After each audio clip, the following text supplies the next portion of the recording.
तो आदाब, नमस्कार, गुड इवनिंग, सत श्री अकाल। एक बार फिर आप तमाम लोगों का स्वागत है क्राइम तक की कहानी के इस एपिसोड में। उम्मीद है पूरी फैमिली अच्छी होगी, अपना और अपनों का ख्याल रख रही होगी। आज की जासूसी दुनिया की कहानी शुरू करूं उससे पहले आपको एक खबर बता दूं। 14 अप्रैल पिछले महीने सलमान खान के घर गैलेक्सी अपार्टमेंट के बाहर सुबह सुबह 2 शूटरों ने गोली चलाई थी, कुल 5 राउंड। एक गोली सलमान खान के घर ड्राइंग रूम की दीवार तक लगी थी। इस सिलसिले में 2 लोगों को बाद में पकड़ा गया। फिर एक तीसरे शख्स को हरियाणा से पकड़ा गया, अनुज थापन उसका नाम, और उस पर इल्जाम ये था कि उसने गोली चलाने के लिए वो पिस्टल उसी ने मुहैया कराया था। तो अनुज थापन को गिरफ्तार करने के बाद मुंबई ले जाया गया। क्राइम ब्रांच की यूनिट 9 की कस्टडी में था, वहीं उसको लॉकअप में रखा गया और उस लॉकअप में हर वक्त सीसीटीवी कैमरा लगा होता है। लेकिन आज दोपहर अनुज थापन ने क्राइम ब्रांच के लॉकर में ही जो उसे बिछाने या ओढ़ने के लिए चादर दिया गया था, उसी चादर का फंदा बनाकर उसने खुदकुशी कर ली। अब ये पुलिस के ऊपर सवाल इसलिए सवाल है क्योंकि एक तो लॉकअप में है, पुलिस हिरासत में, ऊपर से सीसीटीवी कैमरे से हर वक्त आपकी हरकत, लॉकअप के अंदर आप क्या कर रहे हैं, सब नजर रखी जा सकती है। उसके बावजूद अगर एक शख्स इस तरीके से खुदकुशी कर लेता है पुलिस हिरासत में, तो फिर अभी इंक्वायरी भी होगी, जो लापरवाही बरतेंगे शायद उनके खिलाफ कार्रवाई भी हो। तो पहले लगा कि आपको ये जानकारी दे दूं। अब आते हैं उसी जासूसी दुनिया की खबर पर, और अब आते हैं आज की कहानी के ऊपर। पिछले 2 दिनों से भारत और अमेरिका दोनों जगह एक रिपोर्ट बहुत सुर्खियों में है। एक तरह से ये कहानी है, कहानी भारतीय खुफिया एजेंसी रॉ की, और कहानी रॉ के एक ऑपरेशन की। वो ऑपरेशन जिसमें खालिस्तानी समर्थक अमेरिका में इस वक्त न्यूयॉर्क में रह रहे गुरपतवंत सिंह पन्नू के कत्ल की साजिश को लेकर। ये रिपोर्ट द वॉशिंगटन न्यूज़पेपर है, उसने छापी है। इस रिपोर्ट में दावा किया गया है कि अखबार और उसके रिपोर्टर ने करीब 3 दर्जन करंट और रिटायर्ड जो सीक्रेट सर्विसेज से जुड़े हुए ऑफिशियल हैं, जैसे भारत, जर्मनी, इसके अलावा यूएस, ऑस्ट्रेलिया, कनाडा, इन देशों में 6 देशों के ऑफिशियल से बात करने के बाद ये एक रिपोर्ट तैयार की है जो पब्लिश हुई द वाशिंगटन पोस्ट में। और इस रिपोर्ट के पब्लिश होने से पहले कहते हैं कि यूएस अथॉरिटी ने भारतीय एजेंसियों को या भारत सरकार को बताया था कि एक रिपोर्ट आने वाली है द वाशिंगटन पोस्ट में, जिसमें पन्नू के कत्ल की साजिश को लेकर भारतीय एजेंसियों पर उंगली उठने जा रही है। और अब ये रिपोर्ट आ गई।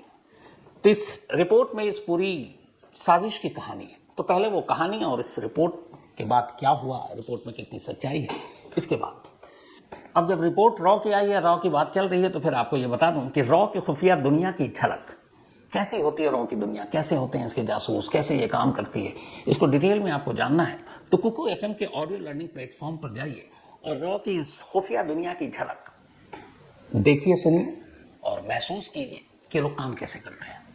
कुकू एफएम एक बेहद तेजी से बढ़ता हुआ ऑडियो लर्निंग ऐप है और लाखों लोग इसको सुन रहे हैं और इससे कुछ ना कुछ नया सीख रहे हैं, आगे बढ़ रहे हैं। अगर आपने अब तक कुकू एफएम की ऑडियो बुक नहीं सुनी है तो अब आपके लिए कुकू एफएम ने 7 दिन का फ्री ट्रायल शुरू किया है। इन 7 दिनों के दौरान आप पूरे प्लेटफॉर्म पर कोई भी शो सुन सकते हैं, जिसमें 5000 शो शामिल है, बल्कि 5000 से ज्यादा है, बिल्कुल मुफ्त। ऑफर बहुत तगड़ी है, तो अपने दोस्तों को और फैमिली मेंबर्स को भी ये जरूर बताना। तो इस रिपोर्ट के हिसाब से बात मई 2023 की है। पन्नू को मारने की एक साजिश रची गई और रिपोर्ट में दावा किया गया कि यह साजिश रची भारतीय खुफिया एजेंसी रॉ ने मई 2023 में विक्रम यादव नाम के एक रॉ के ऑफिशियल को यह काम सौंपा। हालांकि विक्रम यादव रॉ में जूनियर अफसर के पोस्ट पर तैनात थे और इससे पहले वो सीआरपीएफ में थे, सेंट्रल रिजर्व पुलिस फोर्स में। फिर उनको डेपुटेशन पे रॉ पे लाया गया और विक्रम यादव को यह काम दिया गया। अब विक्रम यादव ने सबसे पहले निखिल गुप्ता नाम के एक शख्स को हायर किया अमेरिका में और उससे कहा कि तुम्हें पन्नू को ठिकाने लगाना है। अब उसके लिए तुम एक हिटमैन की तलाश करो, यानी शूटर की। अब मई के बाद ये काम होना था जून में, लेकिन इत्तेफाक से 22 जून को प्रधानमंत्री का यूएस दौरा था, नरेंद्र मोदी जी को वहां पहुंचना था। तो फिर रॉ ने ऑपरेशन रोक लिया। उसने कहा कि पहले पीएम का दौरा खत्म हो जाए, क्योंकि अगर दौरे से पहले ऐसा कुछ हो गया तो फिर अमेरिका में धरना प्रदर्शन शुरू हो जाएगा, क्योंकि पन्नू खालिस्तानी समर्थक एक ऑर्गेनाइजेशन को चलाता भी है और अमेरिका और कनाडा में उसकी ठीक ठाक पहुंच है। तो फिर यह ऑपरेशन रोका गया, लेकिन काम चलता रहा। उधर निखिल गुप्ता ने एक हिटमैन को ढूंढ लिया और गलती यहीं से शुरू हुई। निखिल गुप्ता ने जिस हिटमैन को ढूंढा वो दरअसल कोई और नहीं बल्कि अमेरिकी खुफिया एजेंसी का ही एक बंदा था। तो यहाँ पे चीटिंग हो गई। अब उसके साथ पहले डीलिंग हुई। डील ये हुआ कि आपको पैसे देने हैं और एक टारगेट किलिंग करनी है। तो $15,000 उसको एडवांस भी दे दिया गया, करीब 12-13 लाख रुपए इंडियन करेंसी में पड़ता है। और अब इसके बाद जब हिटमैन मिल गया, सारी चीजें हो गई, तो फिर रॉ के अफसर यहां से विक्रम यादव, उन्होंने निखिल गुप्ता को न्यूयॉर्क में पन्नू के घर का एड्रेस और उसके पूरी जो रूटीन होता है वो बताया, और फिर ये कहा कि जब मैं बता दूंगा कि वो अगर अपने घर में है जिस दिन पन्नू, तो उसी दिन ये अटैक करना और मार देना है। सारी डील हो गई। अब विक्रम यादव जो है, जो रॉ के अफसर, उन्होंने निखिल गुप्ता को हायर कर लिया, शूटर मिल गया, लेकिन वो शूटर एजेंसी का है। तो जब ये सारी चीजें होगा तो ये क्लियर हो गया कि टारगेट कौन है। तो यहीं पे शूटर ने फिर अपनी एजेंसियों के अफसरों को बताया और उसके बाद ये भेद खुल गया। अब अभी तक वहां की एजेंसियों को ये पता नहीं था कि निखिल गुप्ता के पीछे कौन है, यानी जो रॉ के अफसर हैं ये विक्रम यादव के बारे में तब तक पता नहीं। अब उसने अमेरिका या अमेरिकी खुफिया एजेंसी ने निखिल यादव पर नजर रखनी शुरू की, और फिर इसी दौरान 30 जून को निखिल यादव अमेरिका से निकलकर प्राग पहुंच जाता है। लेकिन CIA उसके पीछे थी। जब वो प्राग एयरपोर्ट के बाहर उतरता है तो CIA के 2 लोग उसको वहीं पे पकड़ते हैं और एक कार में बिठाते हैं और प्राग की सड़कों पर 2 घंटे उसे घुमाते हैं।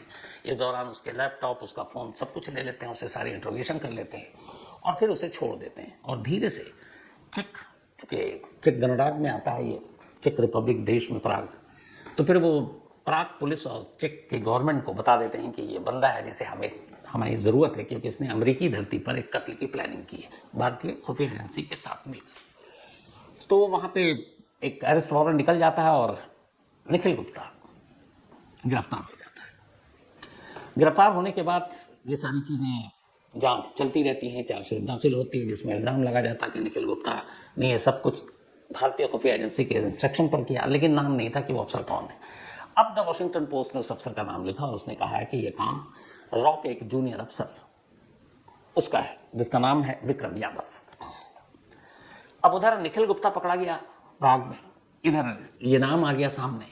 तो ऑपरेशन एक तरह से तभी फ्लॉप हो गया था जब पता चला कि जिस हिटमैन को ढूंढा गया था वो तो अमेरिकी खुफिया एजेंसी का निकला।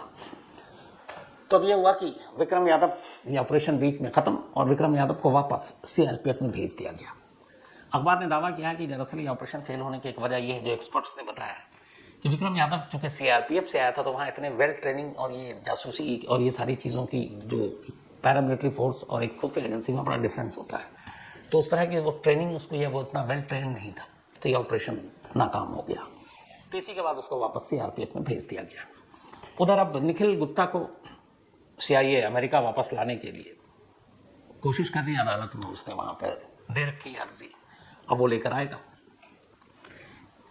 तो रिपोर्ट में ये तो रही पूरी साजिश की कहानी, लेकिन इससे ज़्यादा जो सीरियस और गंभीर बातें हैं इस द वॉशिंगटन पोस्ट की रिपोर्ट में वो ये है कि विक्रम यादव एक जूनियर अफसर है रॉ में, तो उसकी इतनी हैसियत नहीं है कि वो इतना बड़ा एक दूसरे देश की धरती पर इस तरीके के किसी ऑपरेशन को अंजाम दे।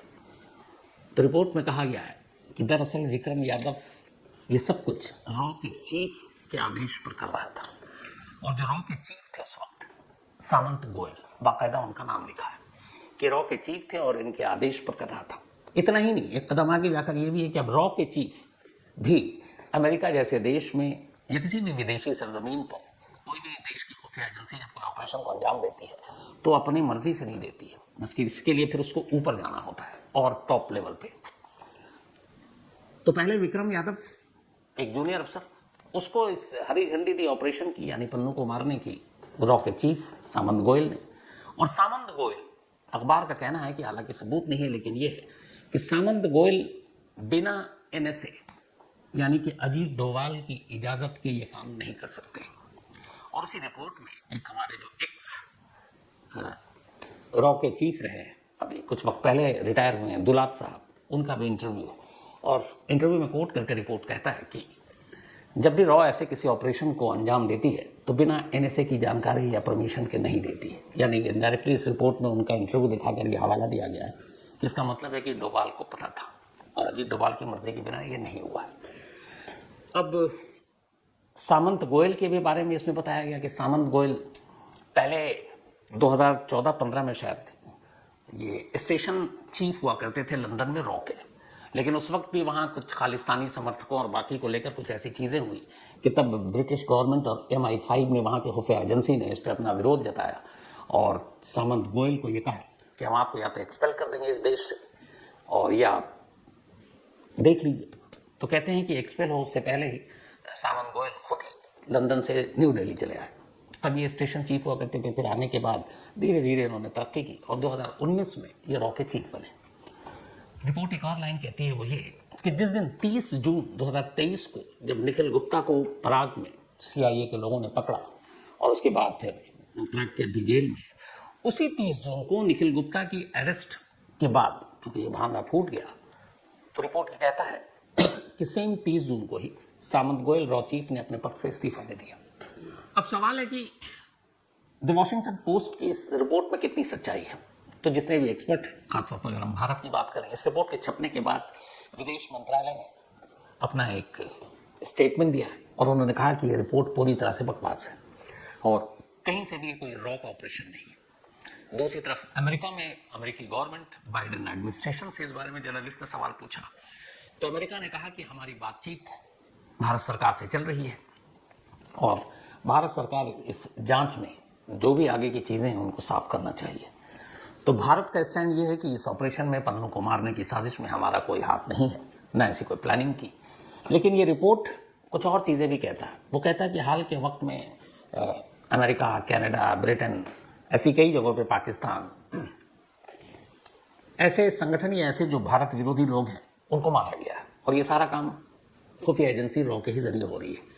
उसमें यह भी कहा गया कि रॉ बहुत सारे ऑपरेशन में क्रिमिनल सिंडिकेट की मदद ले रही है, यानी वो अपराधी जिनके बाकी के देशों में ठीक ठाक पहुंच है, तो ऐसे क्रिमिनल सिंडिकेट के जरिए वो अपने दुश्मनों को निपटा रही है। जासूसी की दुनिया में अक्सर ऐसा होता है कि आपके पास इतने सारी चीजें नहीं होती, तो एक दुश्मन देश में घुसकर ऑपरेशन को अंजाम देने के लिए बहुत पुरानी ये चली आ रही है कि वहाँ अगर कोई ऐसा क्रिमिनल सिंडिकेट है तो उसके जरिए मदद दी जाती, चाहे वो अपना देश का हो या दूसरे देश का हो। इसके साथ ही इसी के हवाले से रिपोर्ट में यह भी कहा गया है, 2-3 ऐसे एग्जाम्पल दिए गए। उन्होंने कहा कि एक रॉ के 2 लोगों को ऑस्ट्रेलिया ने कुछ वक्त पहले वहाँ की एयरपोर्ट और डिफेंस सिस्टम की जासूसी करने के इल्जाम में डिपोर्ट कर दिया था, भारत वापस भेज दिया था। सेम जर्मनी के एक इंसिडेंट की बात की गई, ब्रिटेन में हवाला दिया गया यही सामंत गोयल का कि उनको वहाँ से एक्सपेल करने की धमकी दी गई थी, जिसके बाद वो खुद ही नहीं दिल्ली लौट आए। तो इस पूरी रिपोर्ट में द वॉशिंगटन पोस्ट सीधे सीधे निशाना लगा रहा है कि ये ऑपरेशन जो पन्नू को मारने का था, और इससे पहले निज्जर का ये मामला हो चुका था कनाडा में, निज्जर को एक गुरुद्वारे के बाहर गोली मारी गई थी और उसके बाद भारत और कनाडा के रिश्ते बड़े ख़राब भी हुए। जो जस्टिन ट्रूडो हैं, जो कनाडा के प्राइम मिनिस्टर, उन्होंने ओपनली इल्ज़ाम लगाया कि इसमें भारत का हाथ है, भारतीय खुफिया एजेंसियों का हाथ है। फिर दोनों के रिश्ते बड़े ख़राब हुए और उन्होंने ये भी कहा कि 5 आइज़ को भी पता है, निज्जर की सारी रिपोर्ट दे दी है, तो उस मामले की भी इंक्वायरी चल रही है। अब पन्नू के इस मामले की, क्योंकि अमेरिका का ये कहना है कि हमारी धरती पर कोई बाहरी आकर अगर इस तरीके की हरकत करेगा तो हम जो भी कानून और इंसाफ हमारा है उसके हिसाब से कार्रवाई करेंगे। पन्नू के मामले में जो निखिल गुप्ता है वो उसकी अभी चार्जशीट लगभग वहाँ के जस्टिस डिपार्टमेंट ने दायर कर दी है, साथ ही उसको पराग से लाने की कोशिश की जा रही है। लेकिन अब ये जो नाम आया है कि इस पूरे मामले में जो यादव, विक्रम यादव, ये मेन मैन जिसने अमेरिका में सारी चीज़ों की तैयारी की थी, इसी रिपोर्ट में पन्नू की भी कभी इंटरव्यू है और ये भी कहा गया इस रिपोर्ट में कि जिस हिटमैन को हायर किया गया था, जिस शूटर को इस काम के लिए निखिल गुप्ता के जरिए, उसे ये कहा गया था कि ये एक टारगेट नहीं है, अभी ऐसे बहुत सारे टारगेट हैं, तो कम से कम 4-5 ऐसे टारगेट और हैं जिन्हें निपटाना है। रिपोर्ट में ये भी है कि इसके बाद FBI ने 4-5 ऐसे लोगों को जो अमेरिका में रह रहे हैं, जो भारत विरोधी बयान देते हैं या खालिस्तान के सपोर्ट में बयान देते हैं, उनको FBI की टीम ने जाकर बाकायदा आगाह किया था कि आप लोगों की जान को खतरा है, तो अपनी अपनी देख लो। तो अब ये रिपोर्ट आई है और इस रिपोर्ट के बाद दोनों तरफ बाकायदा सुर्खियों में भी है, चर्चा भी हो रही है। तो अभी तक जो आपको कहानियां सुनाता रहा था मैं, जासूसी की दुनिया की बहुत सारी सुनाई है, रॉ की है, CIA की, MI5 की, मोसाद की, KGB की, तो सारी पुरानी कहानियां थी। अब ये जो 2 दिन से हो रहा है, ये बिल्कुल ऐसा लग रहा है कि जासूसी दुनिया में सब कुछ ऐसे ही होता होगा। पढ़कर सुनकर मौका मिले तो आप लोग देखिए, वो शायद सोशल मीडिया पर भी है जो इसकी रिपोर्ट है द वॉशिंगटन पोस्ट की। ऐसा लगता है कि जैसे जासूसी ही कहानी लिखी। तो अब इसमें क्या सच है क्या गलत है ये तो जांच के बाद पता चलेगा, लेकिन इस रिपोर्ट पर हर तरफ चर्चा हो रही है, तो मुझे लगा कि फिर जासूसी से जुड़ा हुआ मामला तो क्यों ना जासूसी कहानी की तरह इसको आपके सामने रखूं। तो फिलहाल आज कहानी में इतना ही, लेकिन कहानी खत्म करूं उससे पहले वही अपना सिलसिला। आज राजेश डोरवेकर अंकल जिन्होंने भेजा उन्होंने यही लिखा, इनका बर्थडे है, तो हैप्पी बर्थडे राजेश जी। और ये भेजा है मिलिंद डोरवेकर ने। इसके अलावा वंदना सहानी, इनका भी आज जन्मदिन है, तो हैप्पी बर्थडे वंदना। और भेजा है सनी चौहान ने। साथ ही खुशी, इनका भी आज बर्थडे है, हमेशा आप खुश रहें, वैसे आपके नाम में ही खुशी है। और भेजा है पूर्णिमा ने। इसके अलावा अबरार हुसैन, इनका भी आज जन्मदिन है, तो हैप्पी बर्थडे अबरार, आप हमेशा अच्छे रहे। और भेजा है अनिल ने, इनके दोस्त हैं। साथ ही अमित पांडे, इनका भी आज बर्थडे है, तो हैप्पी बर्थडे अमित साहब। और भेजा है राजेश पांडे ने। इसके अलावा परवेज अंसारी, ये जो प्रवेश भाई आपने लिखा है बिल्कुल मैं आपसे सहमत हूं और मैं कोशिश करूंगा कि वैसा करूं, कोई दबाव वबाव है नहीं। डॉक्टर गुरप्रीत सिंह, इन्होंने कहानी की फरमाइश की है। इसके अलावा अर्चिल पांडे, इन्होंने कहानी की फरमाइश की है। साथ ही Manoj Lukhar, thank you so much. और इंडियन टीम के बारे में जो आपने कहा मनोज भाई, मैं भी सहमत हूं। पूजा शर्मा, बिल्लू सांडा की कहानी की इन्होंने बहुत जमाने से फरमाइश की, मैं शर्मिंदा हूं कि अभी तक सुना नहीं पाया, लेकिन पूजा जी पक्का वादा है जल्दी सुनाता हूं। साथ ही महेंद्र ढेरा, महेंद्र भाई मुझे कौन फिल्म में काम देगा, इन्होंने कहा फिल्म में काम क्यों नहीं करते, कहाँ देगा, हालांकि मैं बड़ा चाहता हूँ कॉमेडियन का रोल करूँ फिल्म में, तो कोई मिलता ही नहीं डायरेक्टर। इम्तियाज आलम, इन्होंने पूछा कि आप धोनी के फैन क्यों हैं। फैन होने के लिए बहुत सारी चीज़ें होती हैं, तो मुझे लगता है कि धोनी में वो सारी चीज़ें हैं जिसकी वजह से कोई भी उनका फैन हो सकता है, लेकिन सबसे बड़ी चीज़ जो मुझे लगता है उनके अंदर उनकी सादगी, और वही सादगी मुझे उनकी तरफ खींचती है, और उनका डाउन टू अर्थ रहना और बिल्कुल कूल रहना जो पूरी दुनिया मानती है। तो और भी बहुत सारी चीज़ें हैं, लेकिन उनमें से एक ही है। एक और भी है कि वो गुड़ का चाय उनको बहुत पसंद है, और गुड़ की चाय मुझे भी पसंद है। वो जब ट्रैवल करते हैं या टूर पे जाते हैं, पहले तो टीम इंडिया के लिए था तो विदेश जाते थे, तो वो अपने साथ गुड़ लेकर जाते हैं। जिस भी होटल में ठहरते हैं, कोई मेहमान भी आता है तो वो गुड़ की चाय पूछते हैं और पिलाते भी हैं, और मैं पी चुका हूँ एक बार। तो Nandan Krishna, thank you so much आपका भी।